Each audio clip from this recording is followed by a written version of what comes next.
Bon, ces dernières années ont été les plus dures de toute ma vie, en termes de travail, en termes d'émotions. C'était des années difficiles et je les ai fait pour devenir riche. Et je pense qu'aujourd'hui, il est temps de faire un récap pour vous partager les 4 grandes leçons que j'ai apprises au cours des quasi 10 dernières années pour en arriver là où j'en suis aujourd'hui. Je ne peux forcément vous parler que de ce que je connais. J'ai 26 ans au moment où je tourne cette vidéo, je gagne avec mon entreprise sur internet plus de 100 000 € tous les mois et je me rends compte de la chance incroyable que j'ai d'avoir une telle entreprise. Et pour être honnête, vu d'où je suis parti, je suis sûr à 100% que n'importe qui peut faire exactement la même chose que ce que j'ai réalisé. Mais cela par contre demande beaucoup de sacrifices. Et peut-être que certains ne seront pas prêts à les faire pour obtenir le revenu qui en découle. Quoi qu'il en soit, j'ai appris ces 4 leçons au cours des dernières années. Et c'est grâce à elles que j'en suis arrivé là. Elles vous dévoileront le prix réel que j'ai payé pour devenir riche, afin que vous sachiez à la fin de cette vidéo si vous aussi vous êtes capable de le payer. Et je vous partagerai aussi à la fin de cette vidéo ce sur quoi je suis en train de travailler aujourd'hui pour passer au niveau supérieur. La première leçon que j'ai apprise, c'est que notre environnement détermine nos résultats beaucoup plus que ce qu'on le pense. J'ai découvert aussi qu'il y avait 2 environnements dans notre quotidien qui impactaient énormément les résultats qu'on avait dans notre vie. Le premier, c'est votre environnement réel. C'est les personnes de la famille, c'est les personnes que vous côtoyez au quotidien. Ça peut être vos collègues de travail, ça peut être votre conjoint, ça peut être vos amis proches. Ces personnes-là, c'est votre environnement réel, les personnes que vous côtoyez dans la vraie vie. Mais vous avez aussi un environnement virtuel. C'est les personnes que vous suivez sur les réseaux sociaux. C'est les mails que vous lisez, les vidéos que vous regardez, les photos que vous likez. C'est tout ce que vous faites en interaction sur les réseaux sociaux. Et ça aussi, ça a un énorme impact dans votre environnement. Je pense qu'on a tous entendu le fait qu'on est probablement la moyenne des 5 personnes que l'on côtoie le plus au quotidien. Mais concrètement, personne n'explique réellement comment ça s'applique dans notre vie. Qu'est-ce que ça veut dire le fait d'être la moyenne des personnes que l'on côtoie? Ce que j'ai réalisé, c'est que c'est uniquement ce que l'on pense que l'on est possible de réaliser. Ce qui me l'a fait comprendre, c'était l'histoire de Roger Bannister quand je l'ai découvert. Roger Bannister, c'était un coureur et en 1954, il a battu le record du 4-minute mile. C'est le fait de courir 1 mile en moins de 4 minutes. À l'époque, tous les scientifiques s'accordaient à dire que ce n'était pas possible, que le corps humain ne pouvait pas courir 1 mile en 4 minutes. Physiquement, on n'avait pas les articulations pour, le corps pour, ce n'était pas réalisable. Jusqu'au jour où le 6 mai 1954, Roger Bannister passa sous la barre des 4 minutes pour 1 mile. À partir de là, il a donné tort à tous les scientifiques et toutes les personnes qui disaient que le corps humain n'était pas capable de le faire. Mais le plus fou en fait dans cette histoire, c'est pas le fait qu'il ait battu un record. Le plus fou, c'est que après qu'il l'ait fait, quelques semaines après, une deuxième personne, lui aussi est passé sous la barre des 4 minutes. Et depuis, des dizaines et des dizaines d'athlètes ont réussi à courir 1 mile en moins de 4 minutes. Et je trouve que cette histoire est incroyable parce que cela montre à quel point lorsque quelqu'un a fait quelque chose que l'on pensait pas réaliste, ça devient tout d'un coup possible. Toutes les personnes qui disaient que c'était pas atteignable le fait de faire 1 mile en 4 minutes, d'un coup se sont dit s'il l'a fait, je peux moi aussi le faire. Ce que je pense possible, je suis capable de le réaliser. La réalité, c'est que vos croyances, ce que vous pensez possible, c'est façonné par 2 choses. C'est vos propres expériences à vous, en fonction de ce que vous avez vécu, si vous êtes pris des tollés, si vous avez eu des échecs. Vous avez une certaine confiance en vous qui détermine ce que vous pensez possible. Mais c'est aussi les expériences des autres, ce que vous transmettent les personnes autour de vous, les 5 personnes les plus proches de vous. Au fond d'eux, ils sont convaincus que c'est impossible de courir 1 mile en 4 minutes. Est-ce qu'ils sont convaincus que vous ne deviendrez jamais riche? Est-ce que eux-mêmes ont réussi à l'être? Leurs croyances finiront par déteindre sur vous et créeront une croyance en vous de ce qui est possible ou de ce qui n'est pas. Vos parents, la famille, les amis, vos collègues vont vous transmettre au quotidien leurs croyances et vous finirez par y adhérer. Et pour vous en rendre compte, c'est assez simple. Regardez les 5 personnes qui vous entourent et faites un exercice en vous posant des questions très simples. Les 5 personnes qui vous entourent, pour qui votent-ils aux élections présidentielles? Est-ce que vous votez la même chose qu'eux? Est-ce que ces personnes fument de manière générale? Si oui, est-ce que vous fumez? Est-ce que ces personnes qui vous entourent boivent de l'alcool de manière générale? Si c'est le cas, il est possible que vous en buviez aussi. Posez-vous ces questions-là et essayez de vous rendre compte des choses que vous avez fait sans vous rendre compte parce que les autres autour de vous le faisaient. En fait, quand j'ai compris ça du jour au lendemain, et mon groupe d'amis de l'époque, qui sont d'ailleurs toujours mes amis, peuvent en témoigner, j'ai coupé court immédiatement à cette vie qui me tirait vers le bas. J'ai arrêté d'aller aux soirées. J'ai arrêté du jour au lendemain de regarder des vidéos débiles sur internet qui m'empêchaient d'aller vers mes objectifs. J'ai essayé le plus possible de me rapprocher des personnes qui m'inspiraient sur YouTube, des personnes à qui je voulais ressembler. J'ai essayé de façonner mon environnement virtuel par rapport à ce que je voulais que ma vie soit. J'ai même appris l'anglais simplement pour me rapprocher des personnes qui m'inspiraient le plus sur internet, puisqu'elles étaient majoritairement sur le marché anglophone. Cela exige bien sûr de faire des sacrifices. Cela exige peut-être parfois pour certains d'entre vous de tourner le dos à la famille pendant une période de temps. Cela exige de mettre un terme à sa vie sociale pendant un moment, de ne plus aller aux soirées, de ne plus donner de nouvelles et de vous rapprocher d'autres personnes. Cela exige des efforts et des sacrifices pour changer ce cercle de personnes, votre environnement réel et votre environnement virtuel. Mais vous devez en avoir conscience pour reprendre le contrôle sur cet environnement et décider des personnes à qui vous voulez ressembler. Et vous savez, plus le temps passe, plus à cause de l'effet cumulé, l'écart va se creuser. Une personne qui fume une cigarette aujourd'hui ne verra pas de différence le lendemain. Mais au bout de 20 ans, entre une personne qui a fumé et une autre qui ne fume pas, on verra probablement une grosse différence. Et bien c'est la même chose lorsque vous décidez de suivre des vidéos débiles sur internet. À court terme, bien sûr, ça changera pas votre journée. C'est la même chose lorsque vous procrastinez. C'est la même chose lorsque vous repoussez continuellement le fait d'apprendre l'anglais alors que notre économie est clairement en train de s'internationaliser et que parler l'anglais est aujourd'hui devenu extrêmement important. Mais tout ça, on ne s'en rendra compte que dans 10 ou 15 ans ou 20 ans. Le fait de s'en rendre compte maintenant nous permet de reprendre le contrôle sur notre environnement et immédiatement de nous rapprocher des personnes qui peuvent nous pousser vers le haut et d'éloigner les personnes qui nous tirent vers le bas. La dernière leçon que j'ai appris au cours des dernières années, c'est le fait que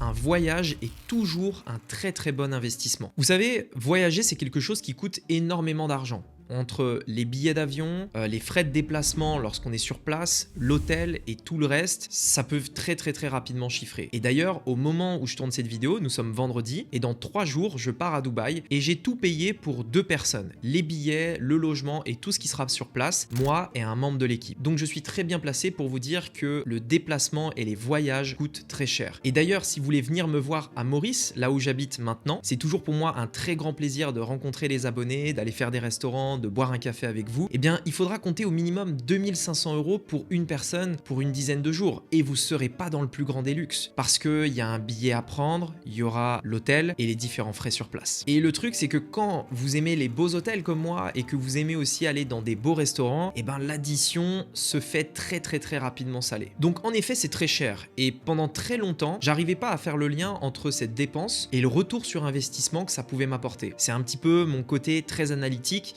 où j'essaye toujours de savoir qu'est-ce que rapporte telle ou telle dépense. Mais ce que j'ai réalisé, c'est que faire des voyages, c'est le seul moyen d'avoir une rupture brutale avec son environnement, avec son quotidien, pour pouvoir ouvrir son esprit sur une autre manière de vivre, une autre manière de gérer son business, de manière générale, une autre manière de penser. La réalité, quand on ne voyage pas, c'est qu'on a un esprit assez fermé et qu'on ne se rend pas compte en réalité de tout ce qu'on a, de ce que ça vaut et de ce qu'on est prêt à payer pour l'obtenir. Je vais vous donner un exemple extrêmement simple que beaucoup de gens n'ont pas réalisé et que beaucoup de gens qui ne voyagent pas ne réaliseront probablement jamais. Vous savez, en France, je pense que c'est très connu, tout le monde se plaint des impôts. Bien sûr, on paye beaucoup d'impôts. Mais est-ce que vous avez mesuré pour quelles raisons on payait des impôts? Quel impact ça a dans notre quotidien? Et comment le savoir si on voyage pas? Comment mesurer l'impact du fait de payer des impôts, par exemple en France, comparé à la Thaïlande, à Bali, le Mexique, le Panama, où on paye très peu d'impôts? Qu'est-ce que ça change dans notre quotidien? Qu'est-ce que ça apporte? Et certes, beaucoup de personnes sont prêtes à payer moins d'impôts, mais seraient-ils prêts à accepter ce que ça engendre en face? Peut-être des routes de moins bonne qualité, une santé de moins bonne qualité, des services de moins bonne qualité, des inégalités beaucoup plus renforcées. Il y a toujours un pour et un contre. Pour ma part, en fait, j'ai eu ce déclic à l'âge de 15 ans lorsque je suis allé en Chine. Il faut savoir que mon grand-père a travaillé en Chine pendant plusieurs années et on y est allé plusieurs fois avec mon frère et mes parents également pour pouvoir leur rendre visite et même passer jusqu'à presque un mois en Chine là-bas sur place. place. Et la Chine, c'est un pays que j'adore. Beaucoup de gens le jugent sans le connaître, mais j'ai adoré la Chine. Ça fait partie un petit peu des pays que j'ai le préféré, et notamment parce que ça a été le premier pays d'Asie que j'ai visité. J'ai cette croyance au fond de moi que le premier pays d'Asie qu'on visite, il reste un petit peu dans notre cœur. C'est le premier choc culturel qu'on a, et ça restera toujours le pays qu'on adorera. Et en fait, je me suis rendu compte qu'il existait des autres manières de vivre. Il existait un autre style de vie. Par la suite, je suis allé en Thaïlande, je suis allé à Dubaï, et j'ai pu comparer réellement ce que ça impliquait de payer moins d'impôts par exemple, d'avoir un autre style de vie, et ce que j'avais en échange. Et après, libre à chacun de faire son choix, mais j'ai un point de comparaison, j'ai une ouverture d'esprit, et ça m'a permis de savoir réellement ce qui me plaisait dans la vie et où je me sentais bien et avec quoi j'étais à l'aise. Aujourd'hui, j'accepte d'avoir des routes un peu pourries à Maurice. J'accepte d'avoir certaines choses que l'on n'a pas, comme par exemple la livraison d'Amazon en 24 heures. En face, je paye beaucoup moins d'impôts et en fait, ce style de vie me convient parfaitement. Mais je sais que si demain je rentre en France et que je paierai beaucoup d'impôts, je vais pas forcément me plaindre. Je sais pourquoi je paierai ces impôts et je pourrai faire un choix en âme et conscience. Et c'est pour moi très important parce que les impôts, ça illustre uniquement un point que j'aimerais relever dans cette vidéo, qui sont que le voyage, c'est une ouverture d'esprit, c'est une réflexion différente, c'est rencontrer des gens qui voyagent aussi et qui pensent différemment. Pour moi, ça a toujours été le meilleur investissement que j'ai fait dans mon business. Parce que si vous n'êtes pas au bon endroit, que vous vous plaignez de là où vous vivez, c'est un énorme frein dans votre croissance. Je l'ai vécu en France parce que j'avais vu ce qui existait ailleurs. Et quand j'étais bloqué en France, je me plaignais de ça. Et je voyais bien que c'était un frein dans mon activité parce que j'arrivais même pas à me projeter en fait dans ce pays. Aujourd'hui, je suis à Maurice et je suis tellement bien par rapport à tout ce qu'on a et à mon style de vie. Et vous savez, j'ai un indicateur pour savoir si vous êtes réellement bien dans votre pays. Cet indicateur, il est assez simple et je pense qu'on l'a tous vécu pour les personnes qui ont voyagé un petit peu. C'est ce fameux mal du pays. Vous savez, il y a des personnes qui sont en France, ils vont en vacances par exemple en Thaïlande et quand ils reviennent en France, c'est difficile de revenir. On retourne dans le train-train quotidien et on a mal du pays parce que la Thaïlande nous manque. À l'inverse, vous avez des Français qui partent en Thaïlande et qui ont le mal du pays de la France. C'est la France qui leur manque. C'est le style de vie à la française. Le fromage, le vin, le pain, etc. Et bien là, c'est que probablement vous êtes fait pour vivre en France parce que la France, c'est votre pays. Dans mon cas, j'habite à Maurice. Et à chaque fois que je retourne en France, j'ai qu'une envie, c'est de revenir à Maurice. J'ai qu'une envie, c'est de retrouver ma maison et mon quotidien ici. Le soleil, la mer, les ananas, les palmiers. J'ai le mal du pays, de là où j'aime habiter. Posez-vous la question des différents endroits que vous avez visités. Si vous n'en avez pas visité, essayez d'en visiter. Mettez du budget là-dedans. Investissez dans les voyages. Et dites-vous à quel endroit dans le monde vous avez eu le mal du pays. C'est probablement un très bon indicateur de là où vous avez au fond de vous envie de vivre. Vous savez, par exemple, en France, j'étais entrepreneur, mais je pense que je ne mesurais pas réellement ce que ça impliquait d'être entrepreneur. J'étais entouré d'entrepreneurs en France qui étaient un peu classiques. C'est-à-dire qu'on est entrepreneur, mais d'un autre côté, on a des locaux. D'un autre côté, on a des heures de bureau. On s'habille bien tous les matins. On est très carré. Et donc, j'étais entrepreneur, mais pour moi, c'était pas ce qui correspondait à la liberté que je voulais avoir dans l'entrepreneuriat. Je l'ai découvert, cette liberté, quand je suis allé en Asie, justement. Et que j'ai rencontré des entrepreneurs qui, eux, travaillaient beaucoup moins que moi, qui travaillaient depuis la maison, qui n'avaient pas de bureau, qui, en plus de ça, le faisaient depuis l'Asie. Un endroit où j'avais justement eu un gros coup de cœur, où j'avais eu le mal du pays quand j'en étais parti. Et si je n'avais pas voyagé et si j'avais pas vu ça de mes propres yeux, j'aurais pas pu même savoir que ça existait, que c'était possible, et donc l'imaginer pour ma propre vie. Et donc parfois, on ne sait pas réellement comment un voyage va pouvoir nous apporter quelque chose dans notre quotidien. Et c'est parfois des choses très subtiles, mais c'est des choses tellement importantes parce qu'on apprend à se connaître. Comme je vous le disais, prochainement, je vais partir à Dubaï et j'ai payé ce voyage pour 2 personnes. J'en ai aujourd'hui, au moment de cette vidéo, avant même de partir, j'en ai eu pour quasiment 5000 € pour 2 personnes. Mais je sais au fond de moi que ce voyage va me rapporter 10 fois plus que ça. Avant de passer à la 3e leçon de cette vidéo, je sais que beaucoup d'entre vous se disent que c'est probablement top d'avoir ces leçons. Et croyez-moi, si vous les prenez réellement au sérieux, elles peuvent avoir un gros impact dans votre vie. Mais ces leçons ne vous diront pas concrètement quel business lancer et comment le lancer pour vous aussi gagner plus d'argent cette année. C'est la raison pour laquelle je vous ai mis en description de cette vidéo un lien vers la vidéo la plus vue de ma chaîne YouTube. C'est une vidéo dans laquelle je compare les meilleurs business en ligne à lancer pour que vous puissiez choisir celui qui qui vous correspond le plus parce que c'est celui qui marche le mieux aujourd'hui. Donc, lorsque vous aurez fini cette vidéo, allez dans la description, cliquez sur ce lien et regardez cette vidéo pour choisir le meilleur business model pour vous cette année. La troisième chose que j'ai réalisée, c'est que j'étais moi-même, ce que je pense de moi, ma plus grande limite. Posez-vous la question, c'est quand la dernière fois que vous avez utilisé le je? Par exemple, vous avez dit j'aime ça, ou peut-être que vous avez dit je n'aime pas ça. Peut-être que vous avez parlé à un ami ou à de la famille en disant je suis quelqu'un de timide, ou au contraire, je suis quelqu'un d'extraverti, j'aime le fromage, je n'aime pas le vin. Le problème du je, c'est que quoi qu'il arrive, vous aurez toujours raison, parce que vous êtes ce que vous vous déterminez à être. Si je pense que j'ai peur en quelque chose, alors j'aurai peur en cette chose-là. Si je pense être mauvais dans un domaine, j'ai aucune raison de m'améliorer dans ce domaine, puisque je sais au fond de moi et que je suis convaincu de moi dans le fait que je ne suis pas bon dans ce domaine-là. Le jeu est probablement l'élément le plus destructeur que vous pourriez avoir, puisque sans vous en rendre compte, vous vous mettez dans des cases qui vous empêchent d'en sortir. Et ça, c'est un point commun en fait que j'ai repéré, notamment en voyageant et en rencontrant des dizaines de millionnaires. Ces personnes-là avaient tous une capacité à hacker leur cerveau en utilisant le jeu à leur avantage. Puisque lorsque l'on comprend comment ça fonctionne, on peut changer les « je ne suis pas capable » en « je suis capable ». On peut changer les « j'ai peur » en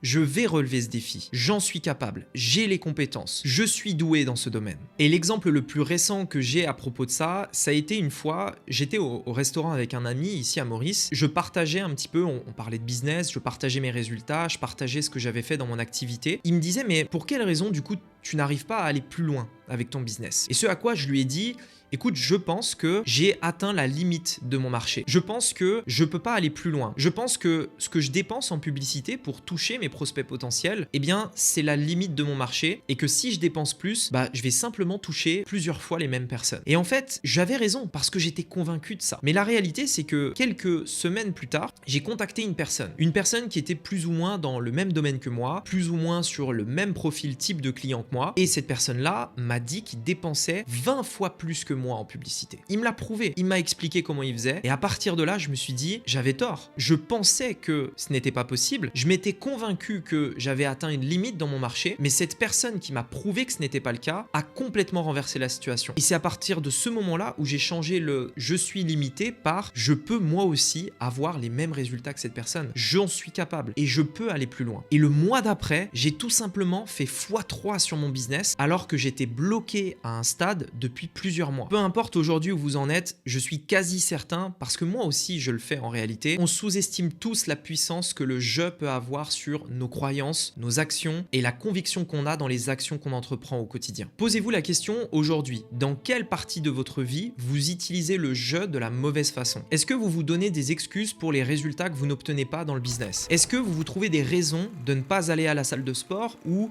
parce que vous n'arrivez pas à perdre les kilos que vous souhaiteriez perdre? Est-ce que vous vous donnez des raisons de faire quelque chose qui est foncièrement mauvais dans votre vie, mais parce que vous êtes comme ceci ou vous êtes comme cela, eh bien ça devient une excuse qui justifie toutes les mauvaises actions? Dans quel domaine de votre vie vous utilisez le je et que cela vous dessert? Et là encore, n'oubliez pas que notre environnement a un énorme impact. Si tout votre entourage vous définit comme quelqu'un de timide, vous aurez tendance à terme à vous aussi vous définir comme quelqu'un de timide. Et la prochaine fois que vous rencontrerez une nouvelle personne que vous ne connaissiez pas, vous lui direz d'office, écoute, je suis un peu timide, mais enchanté de faire ta connaissance. Dès le départ, vous vous définirez comme ça, et vu que vous le penserez, vous le serez probablement. Définir un comportement ou un trait de caractère par un je, c'est la définir comme quelque chose d'inchangeable. Vous devez aujourd'hui reprendre le contrôle sur ce que vous êtes capable de faire et sur qui vous êtes réellement. Est-ce que vous êtes timide ou est-ce que vous êtes capable de sortir de votre zone de confort? Est-ce que vous êtes quelqu'un qui n'a aucun goût dans les habits, les couleurs, la créativité? Ou est-ce que vous pouvez apprendre à être créatif? Regardez les domaines de la vie dans lesquels vous voulez être bon et dites-vous au fond de vous que vous êtes capable de le faire. Je suis capable de le faire. La quatrième leçon que j'ai apprise, c'est le fait que dans tout ce qu'on va entreprendre, qu'importe l'objectif, ce n'est pas le temps passé qui compte, c'est pas le temps que vous allez mettre et investir qui est le plus important, mais c'est comment vous allez le passer et sur quelle action et quelle étape vous allez le mettre. À titre d'exemple, lorsque j'ai démarré, je travaillais